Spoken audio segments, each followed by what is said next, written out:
तो आपका पहला सवाल है कि इंडिका नामक पुस्तक किस लेखक द्वारा लिखी गई है। तो इंडिका पुस्तक की रचना की है मैगस्थनीज ने। ठीक है, तो मैगस्थनीज की पुस्तक का नाम क्या है, तो आपको याद रखना है मैगस्थनीज की पुस्तक का नाम है इंडिका। ये वेरी मोस्ट इंपॉर्टेंट क्वेश्चन है, बहुत बार एग्जाम में पूछा गया, इसलिए मैं रिपीट कर रहा हूँ। ठीक है, तो इंडिका की पुस्तक की रचना किसने की, मैगस्थनीज ने। ठीक है, तो आपको याद रखना है। अगला सवाल है कि किस ग्रंथ से हमें पाटलिपुत्र के नगरीय प्रशासन का वर्णन मिलता है। तो वह वर्णन मिलता है इंडिका नामक पुस्तक से। ठीक है, इंडिका नामक पुस्तक से हमें पाटलिपुत्र के नगरीय प्रशासन का वर्णन मिलता है। किस पुस्तक से, तो आपको याद रखना है वह पुस्तक है इंडिका। अगला सवाल है कि चंद्रगुप्त मौर्य वृद्धावस्था में जैन साधु भद्रबाहु के साथ तपस्या करने किस स्थान पर चला गया। तो वह चले गए थे श्रवण बेलगोला। ठीक है, श्रवण बेलगोला चले गए थे। कौन चले गए थे, तो चंद्रगुप्त मौर्य। और कब चले गए थे, वृद्धावस्था में। ठीक है, चंद्रगुप्त मौर्य वृद्धावस्था में जैन साधु भद्रबाहु के साथ तपस्या करने के लिए श्रवण बेलगोला पर चले गए थे। ठीक है, श्रवण बेलगोला में चले गए थे कौन, चंद्रगुप्त मौर्य। ठीक है, तो आपको याद रखना है। अगला सवाल है कि अशोक के अभिलेखों में कौन सी लिपियां प्रयुक्त हुई हैं। तो वह लिपि है उपयुक्त सभी। ठीक है, ब्राह्मणी, खरोष्टी और अरामाइक और ग्रीक, ये चारों लिपियां हैं जो अशोक के अभिलेखों में प्रयुक्त की गई थी। ठीक है, ये चारों लिपियां हैं जो अशोक के अभिलेख में है जो प्रयुक्त की गई थी। इसलिए आपका सही जवाब होगा ऑप्शन नंबर 4। अगला सवाल है कि किस मौर्य शासक की उसके सेनापति द्वारा हत्या कर दी गई थी।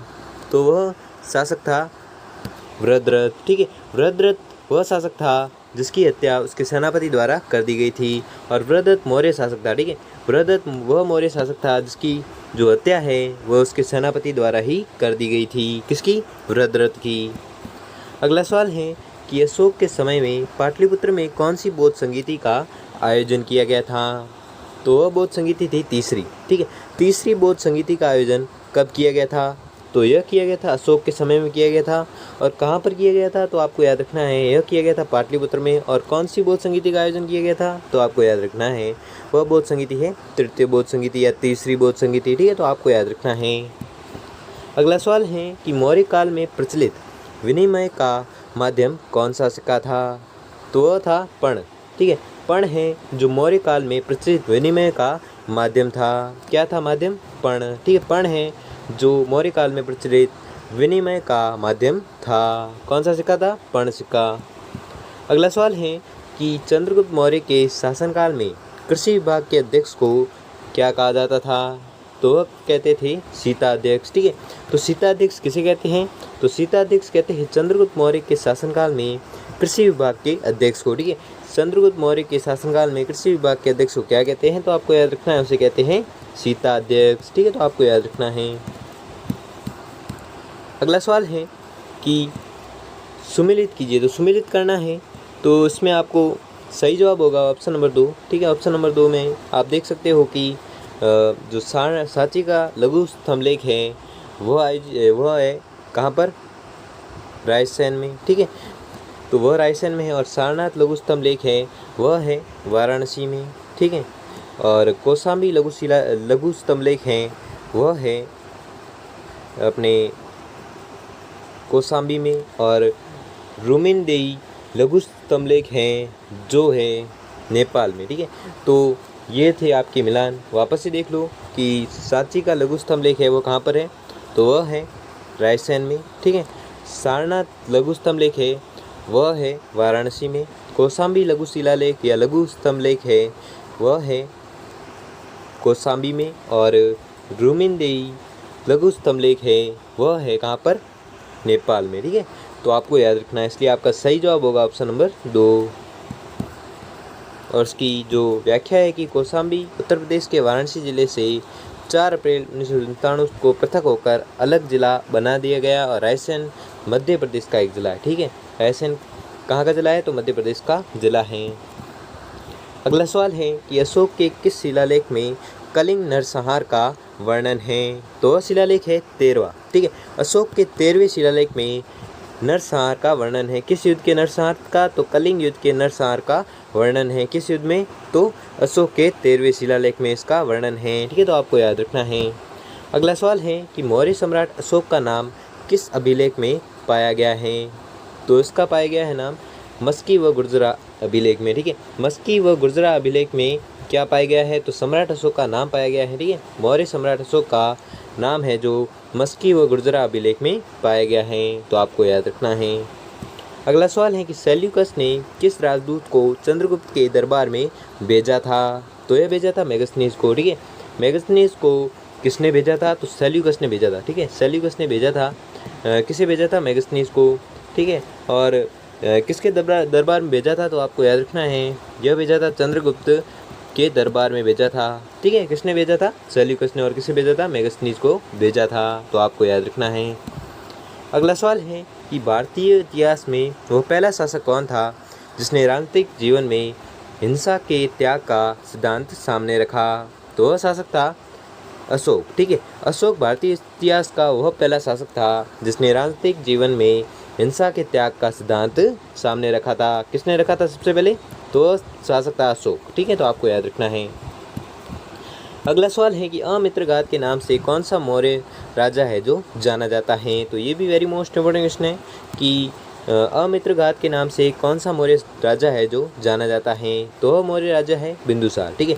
बिंदुसार है जो अमित्रघात के नाम से जाना जाता है। कौन जाना जाता है, बिंदुसार। अगला सवाल है कि चंद्रगुप्त मौर्य ने नंद वंश के किस शासक को परास्त किया था, तो यह परास्त किया था घनानंद को, ठीक है। तो घनानंद को किसने परास्त किया था, तो घनानंद को परास्त किया था चंद्रगुप्त मौर्य ने। और घनानंद किस वंश का था, तो घनानंद था नंद वंश का शासक, ठीक है। नंद वंश का शासक घनानंद को किस शासक ने परास्त किया था, तो आपको याद रखना है वह शासक था चंद्रगुप्त मौर्य।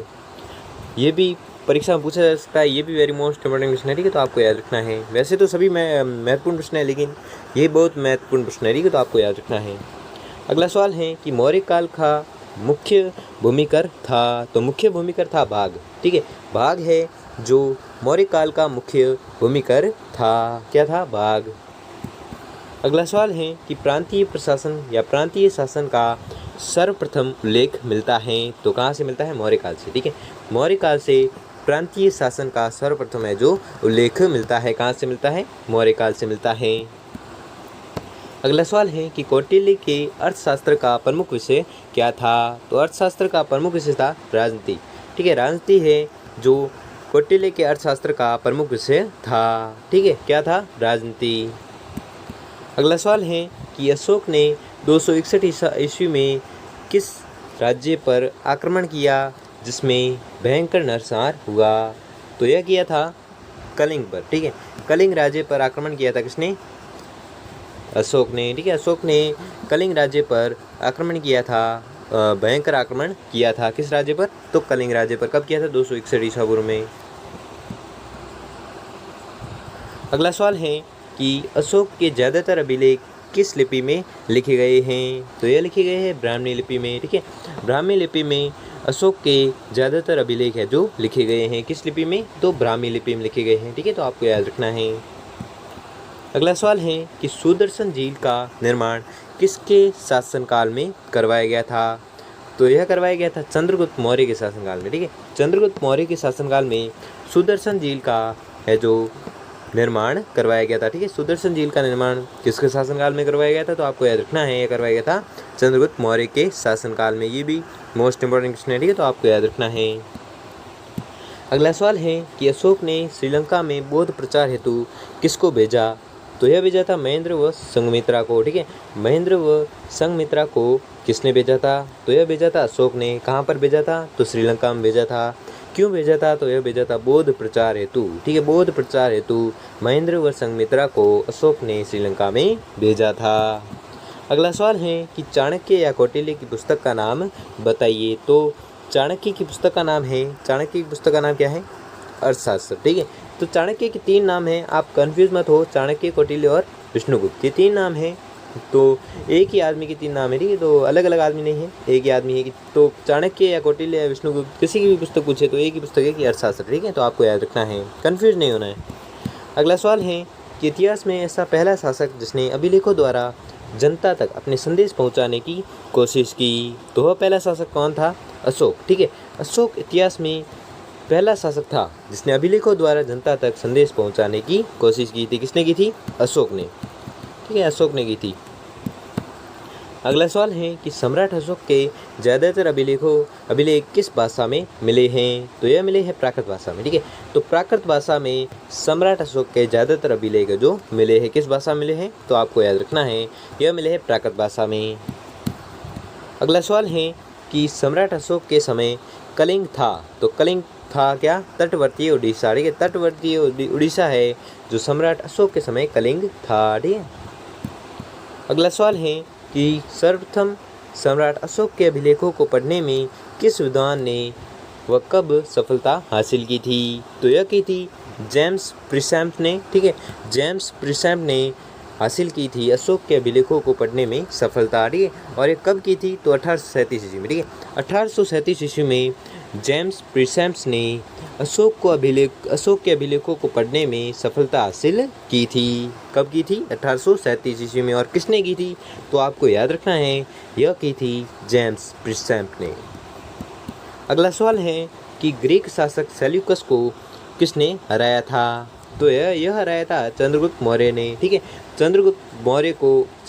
ग्रीक शासक सेल्यूकस को किसने हराया था? तो यह हराया था चंद्रगुप्त मौर्य ने हराया था। किसको हराया था? तो सेल्यूकस को हराया था। जो शासक था कौन सा? ग्रीक शासक था, ठीक है। तो ग्रीक शासक सेल्यूकस को किसने हराया था? तो आपको याद रखना है यह हराया था चंद्रगुप्त मौर्य ने।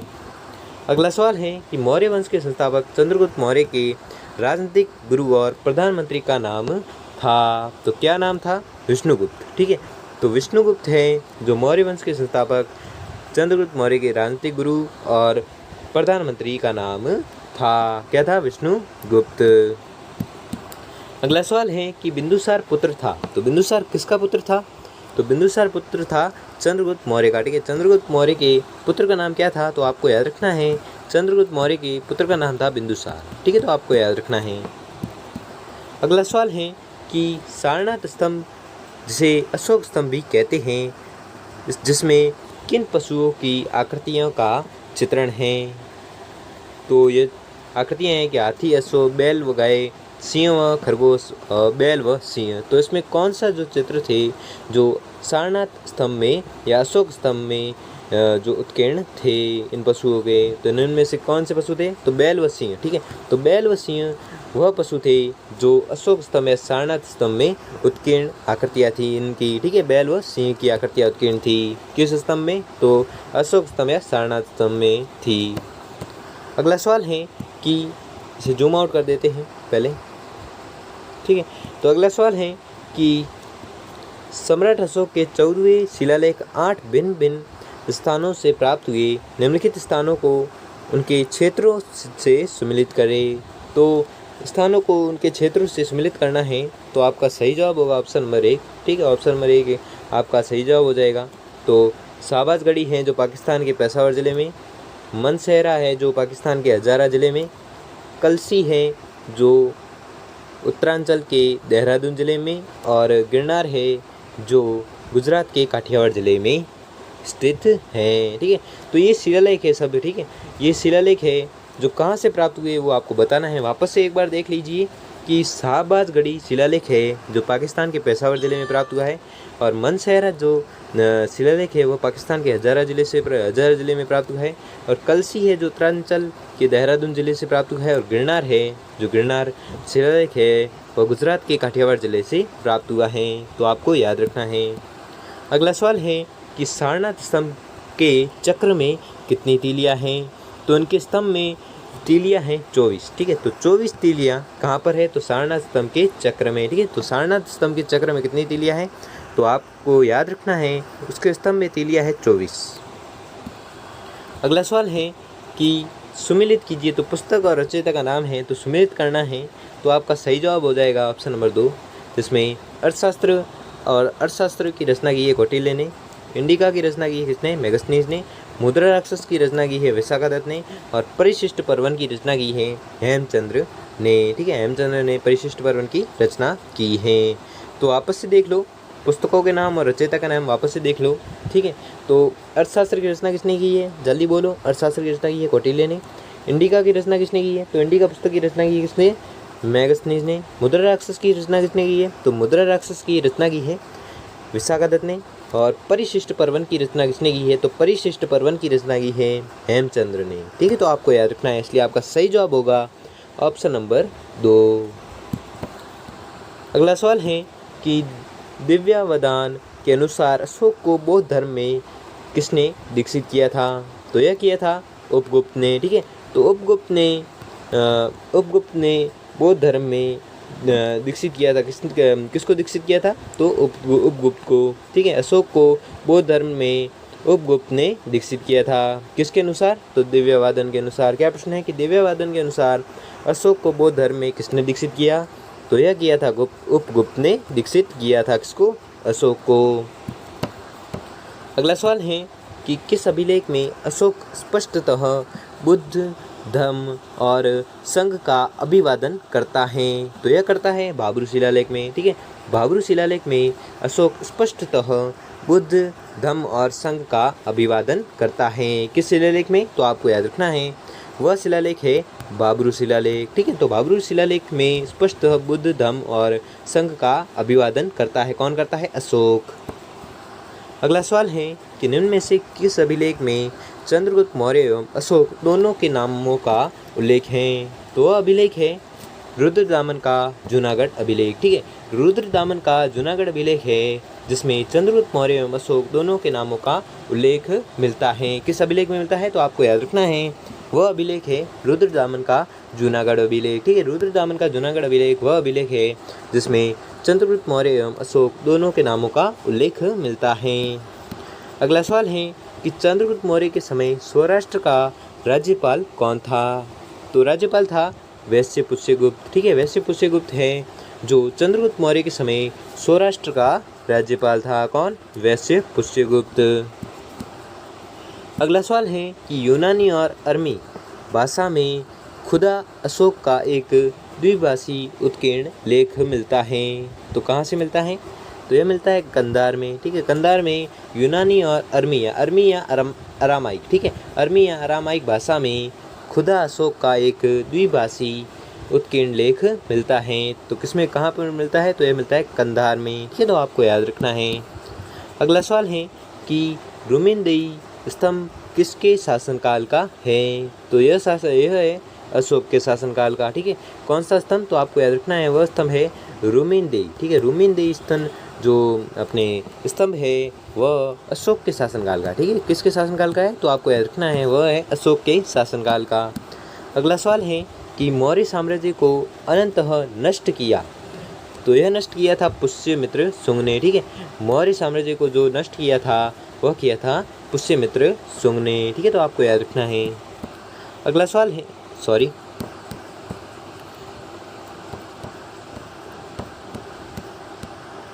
ठीक है, अगला सवाल है कि निम्नलिखित में से मौर्य कला का सबसे अच्छा नमूना कौन सा है? तो वह नमूना है स्तंभ। ठीक है, स्तंभ है जो मौर्य कला का सबसे अच्छा नमूना है। कौन सा है? स्तंभ। अगला सवाल है कि सारनाथ धम्मचक्र क्या दर्शाता है? तो यह दर्शाता है धर्म चक्र प्रवर्तन। ठीक है, धर्म चक्र प्रवर्तन है जो सारनाथ धर्म चक्र दर्शाता है। ठीक है, तो सारनाथ धर्म चक्र क्या दर्शाता है? तो आपको याद रखना है, यह दर्शाता है धर्म चक्र प्रवर्तन। अगला सवाल है कि श्रवण बेलगोला स्थित है। तो श्रवण बेलगोला स्थित कहाँ पर है? तो आपको याद रखना है, यह स्थित है कर्नाटक में। ठीक है, तो कर्नाटक में क्या स्थित है? तो आपको याद रखना है, यहाँ पर स्थित है श्रवण बेलगोला। ठीक है, तो श्रवण बेलगोला कहाँ पर स्थित है? कर्नाटक में। अगला सवाल है कि अशोक महान इतिहास में जाना जाता है, किसके लिए जाना जाता है? तो यह जाना जाता है शांति और अहिंसा के लिए। ठीक है, तो शांति और अहिंसा के लिए कौन जाना जाता है? तो आपको याद रखना है, वह जाना जाता है अशोक। ठीक है, अशोक महान इतिहास में जाना जाता है क्या? शांति और अहिंसा के लिए जाना जाता है। अगला सवाल है कि अशोक के धम्म के संदर्भ में कौन सा कथन है जो सत्य नहीं है? तो असत्य कथन के बारे में बताना है, मृत्युदंड समाप्त कर दिया गया। ठीक है, मृत्युदंड समाप्त कर दिया गया जो अशोक के धम्म के सिद्धांत में यह कथन है जो सत्य नहीं है। ठीक है, इसलिए आपका सही जवाब हो जाएगा ऑप्शन नंबर 2। अगला सवाल है कि अशोक को स्मरण किए जाने का कारण है। तो क्या कारण है? जनहित, ठीक है। जनहित ही वही कारण है जो अशोक को स्मरण किए जाने का प्रमुख कारण है, ठीक है। तो अशोक को स्मरण किए जाने का प्रमुख कारण क्या है? तो वह कारण है जनहित। अगला सवाल है कि बिंदुसार की एक राज्यसभा में आने वाला यूनानी राजदूत कौन था? तो वह था डाइमेकस, ठीक है। डाइमेकस वह यूनानी राजदूत है जो बिंदुसार की राज्यसभा में आने वाला यूनानी राजदूत था। कौन था? डाइमेकस। अगला सवाल है कि निम्नलिखित में से कौन शेष अन्य के बाद तक जीवित रहा? तो वह था अजातशत्रु, ठीक है। अजातशत्रु वह व्यक्ति था जो लास्ट में जीवित रहा था। कौन? अजातशत्रु, ठीक है। कौन था? अजातशत्रु। अगला सवाल है कि बौद्ध धर्म के किस ग्रंथ का संबंध मिनेंडर से है? तो वह है मिलिंद पन्हो, ठीक है। मिलिंद पन्हो बौद्ध धर्म के मिलिंद पन्हो ग्रंथ का संबंध है जो मिनेंडर से है। किससे संबंध है? मिनेंडर से। कौन सा ग्रंथ है? मिलिंद पन्हो। अगला सवाल है कि निम्नलिखित में से या निम्नलिखित मौर्य शासकों पर गौर कीजिए। तो इन पर गौर करना है। अशोक, दशरथ, बृहदत्त और कुणाल, ये चारों मौर्य शासक है। और इसमें क्या बताया गया? इनमें किसकी उपाधि देवनाम प्रिय थी? तो देवनाम प्रिय उपाधि थी किसकी? अशोक और दशरथ की, ठीक है। तो अशोक और दशरथ वह मौर्य शासक थे जिनकी उपाधि थी क्या? देवनाम प्रिय, ठीक है। देवनाम प्रिय किनकी उपाधि थी? तो अशोक और दशरथ। इसलिए आपका सही जवाब हो जाएगा ऑप्शन नंबर 3, ठीक है। अगला सवाल है कि राजुकों को क्यों नियुक्त किया जाता था? तो यह नियुक्त किया जाता था कर वसूली के लिए, ठीक है। कर वसूली के लिए राजुकों को नियुक्त किया जाता था। क्यों किया जाता था? कर वसूली के लिए।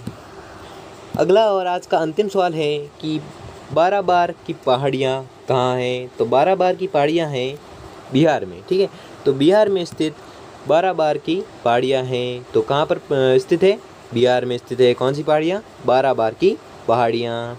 तो दोस्तों, आपको वीडियो कैसा लगा हमें कमेंट बॉक्स में कमेंट करके ज़रूर बताइए। अगर आपके लिए ये वीडियो थोड़ा सा भी हेल्पफुल साबित हुआ हो तो वीडियो को लाइक और चैनल को सब्सक्राइब कर लीजिए। धन्यवाद।